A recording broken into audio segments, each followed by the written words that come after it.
Assalamualaikum dan selamat datang ke channel Mak Don sekali lagi dengan aku Mak Don. Hari ni kita akan review sebuah filem terbaru dekat Disney Hotstar, iaitu Ada Hantu.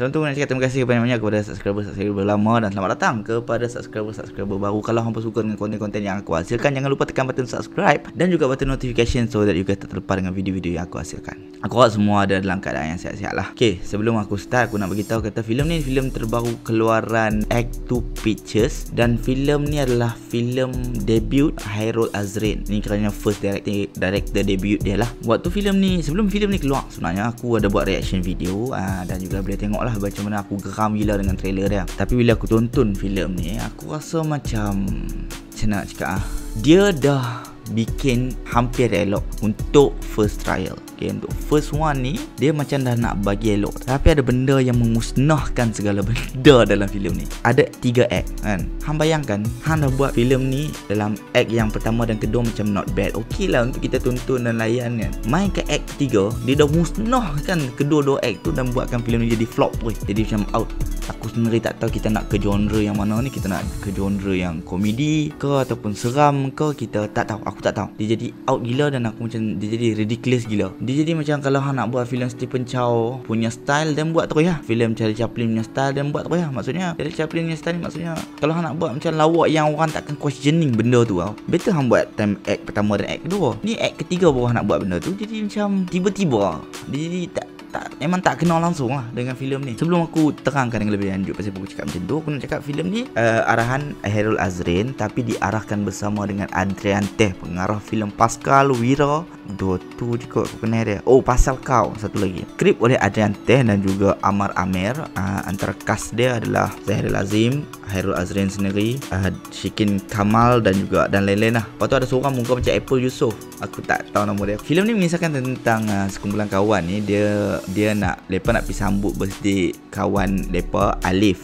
lakonan Zahril Azim yang juga seorang YouTuber, dekat sebuah tempat yang berhantu lah, rumah berhantu katanya. Sebab mereka nak buat video. Alif ni seorang YouTuber, mereka nak buat video konon-konon macam nak tangkap hantu real in real life lah. Senang sebab bila Alif post dia punya reaction semua tu, orang macam kecam dia suruh buat benda yang betul apa semua. Jadi dia buat. Selepas celebrate birthday ke-12 tu, mereka pun tidur lah. Mereka nak spend the night dekat situ, tanpa mereka sedari rupanya ada rumah tu memang betul-betul ada hantu. Kemudian adalah kejadian yang berlaku selepas tu yang hamba kena tonton sendiri. Dan bila aku cuba fikirkan balik, filem ni seolah-olah nak tuju kat semua. Bila aku fikir balik lah, because apa yang mereka buat ni adalah sebab ada netizen kecam. Dan apa yang netizen kecam adalah hang orang yang suka react terhadap benda-benda macam ni. Lepas tu hang duk pali mereka, apa kata hang pergi buat sendiri. Dan mereka ni pun pergi buat lah. Tapi orang ni bila buat, dia sebenarnya sembang je lebat, tapi sebenarnya penakut hantu. Seolah-olah nak cakap orang yang mengkritik filem ni, bila pergi sendiri dekat set buat sendiri, dia sendiri pun tak tahu apa yang berlaku, dan dia orang pertama yang lari dulu.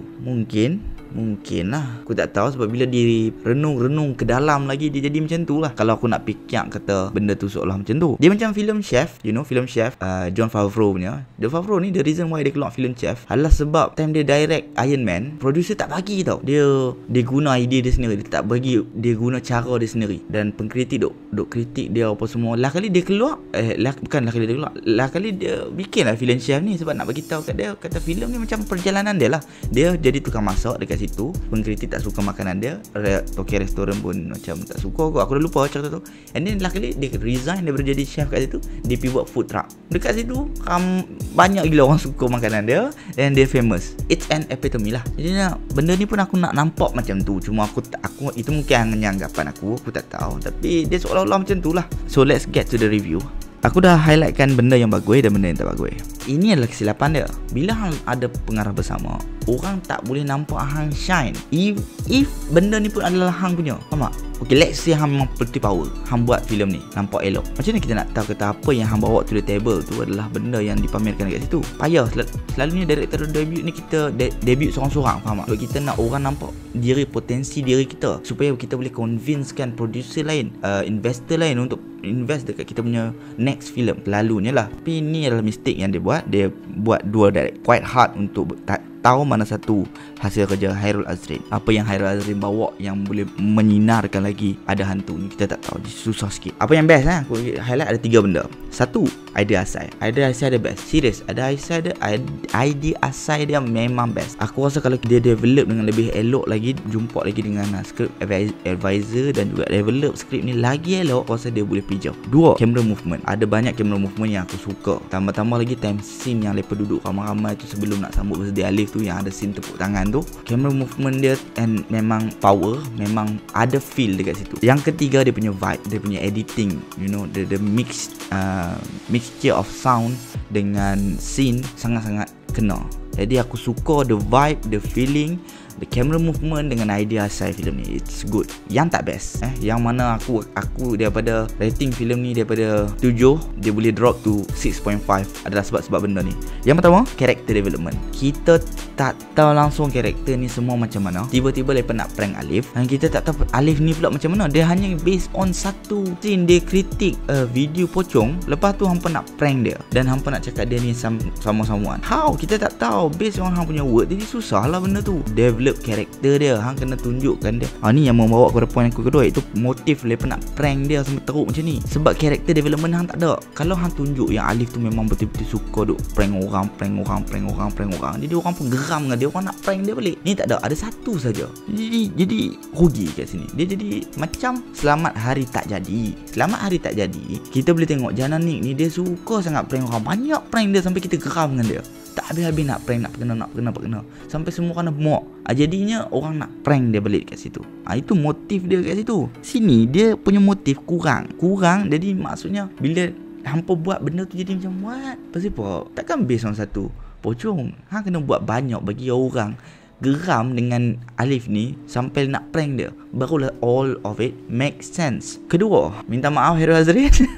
Ini untuk hang, especially untuk hang. Tolonglah ambil kelas berlakon. Tolong, sangat-sangat tolong. Ramai pelakon kayu yang bila bawah direction yang bagus dan juga ambil kelas, mereka jadi bagus. Benda ni dah terbukti dekat Fatah Amin. Sebelum-sebelum ni kayu main masuk KL Special Force, not bad acting dia. Kedua, Syafiq Kyle memang kayu sebelum-sebelum ni. Sebab tu dia drama TV3 dia memang sangat kayu. Jadi macam awkward gila. Masuk filem Pusaka bawah guidance Reza Hisham Rashid dan juga Aloy Paradox, dia punya performance padu, sangat-sangat padu. See, people can change. We don't want to see you as pelakon kayu for the rest of your life. So hang better ambil kelas berlakon. Sakit hati lah sebab hang memang susah akan dalam industri ni dah. Tapi kalau hang tak mendevelop, the reason why hang akan go far adalah sebab hang punya action je, not because of your acting. Jadi rugi kat sini. Hang bayangkan filem ni hang supporting tau, still kayu, sangat-sangat kaku. Rugilah. I mean like, look, kadang-kadang psychic ni boleh overpass main character tau. Dia lebih menyelah daripada main character. Tapi lah ni psychic ni macam no function at all. Macam kalau tuan dia keluar pun tak efek dalam cerita. Dia hanya efek kepada plan nak prank tu saja. Dia tak efek dalam cerita. Tolong ambil kelas belakang. Dan next ni yang paling aku meluat, sangat-sangat meluat. Third act ni kiranya masuk ke bahagian story lah. Dia punya third act tu, okay, aku nak spoilkan kat sini. The whole hantu semua tu adalah mereka nak prank Alif. Sampai tiba-tiba nampak macam Alif ni meninggal. Aku sakit kepala aku. Aku kalau cakap pasal filem yang benda yang paling ridiculous ni, aku akan sakit. Maaf, yang tonton dah tahu. Yang tonton video-video aku sebelum ni pun tahu banyak kali. Third act dia ni, hang bayangkan lah, kawan hang meninggal, hang sedih, polis nak main, hang boleh suruh hantu-hantu yang duk join hang untuk prank Alif tu pergi sembunyi dulu. Kawan hang meninggal kot, hang sembunyi lepas pasal apa? Hang boleh je suruh lepas duduk situ sebab sekejap hang kena terang kat polis. Lepas sembunyi dulu, tepuk tangan, lepas masuk. Aduh, aku dah tak boleh belah dah tu. Yang kedua, time third act tu hang nak buat lawak. Okay, lawak time kejadian lepas nak prank Alif tu, you know, scene macam kimono terlekat dekat celah hoverboard, semua-semua tu tak ada masalah. Tapi time hang menceritakan benda tu, kawan hang meninggal kot. Di manakah akal dan fikiran yang Allah berikan? Kalau hang nak melawak dekat depan mayat. Jadi tak make sense kat situ. Macam kawan ni bukan kawan hang. Scene tu best kalau filem tu memang betul-betul dia punya konsep macam tu. But first act dengan second act, nothing indicate yang filem tu macam tu. Tiba-tiba third act mengarut macam tu, jadi susah. Dia sebenarnya benda ni dia nak bawa vibe pasal kau tau. Tapi pasal kau dia memang betul-betul ke sana dah. Daripada first kita tengok sampai ke sudah. Jadi kita macam okey lah juga nak terima benda tu. Ini dia bila involve dengan kematian, Hang faham tak? Hang faham tak hang trauma bila hang nak prank orang tiba-tiba kawan hang mati. The trauma yang hang nak kena bear tu, lepas tu nak kena explain to the court sebab hang pun clueless apa yang hang buat salah, apa yang jadi sebenarnya ni, macam mana boleh tiba-tiba chandelier tu jatuh, apa semua ni. Hang clueless, hang speechless. So that scene doesn't make any sense. Third act tu memusnahkan semua first act dan second act. Still aku akan bagi dalam 6.5 macam tu je kalau aku nak rate, because of the thing yang aku cakap tadi. And Zahirul Azim memang orang kata orang yang mengangkat filem ni. Dia je performance yang aku rasa kalau dia tak ada, kiranya Zahirul Azim ni penyelamat cerita ni. All the script semua ni dah teruk kan, cuma yang nak bergantung kepada idea asal dan camera movement dan feeling tu. If Zahirul Azim ni performance tak ada dalam ni, aku rasa filem ni akan jadi lagi teruk. So kudos to Zahirul Azim, because dia yang menarik, yang menyelamat lah, kira yang menyebabkan filem ni stay float dekat atas ayam. Lepas tu ada orang highlight kat aku, filem ni seolah-olah macam Selamat Hari Tak Jadi. Ya, kalau kita tengok sebenarnya dia kind of sama, you know, sebab seorang YouTuber kawan-kawan dia dah muak dua-dua nak prank dia balik. So sama tak? Macam Ropi. Bagi aku macam sama. Aku tak mau cakap lebih-lebih lagi. Orang kata hang tak faham plagiarism, hang tak faham ni, hang tak faham tu. Aku pernah kerja dalam ni, aku pernah kerja dalam tu.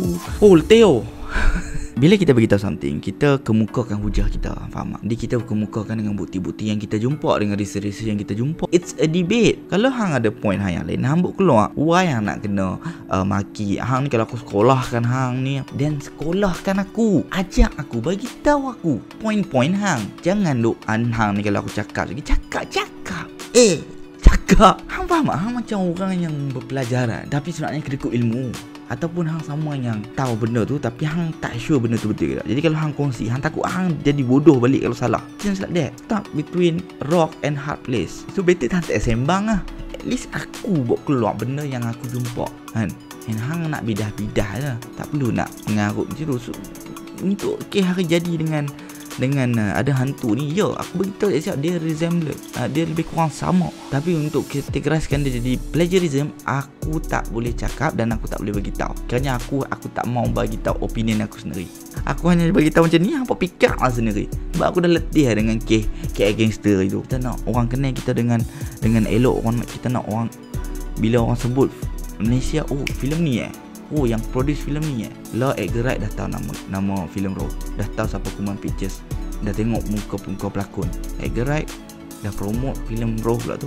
So Raw is out there. So sekian saja review aku tentang filem Ada Hantu ni. It's not bad, but it's not that good also. Konklusinya, okay, kalau hampa nak tonton, hampa boleh tonton benda kat Disney Hotstar je. Jangan tonton dekat channel yang haram, Telegram ke apa semua tu tak payahlah. Ada kat Disney Hotstar good, boleh tonton.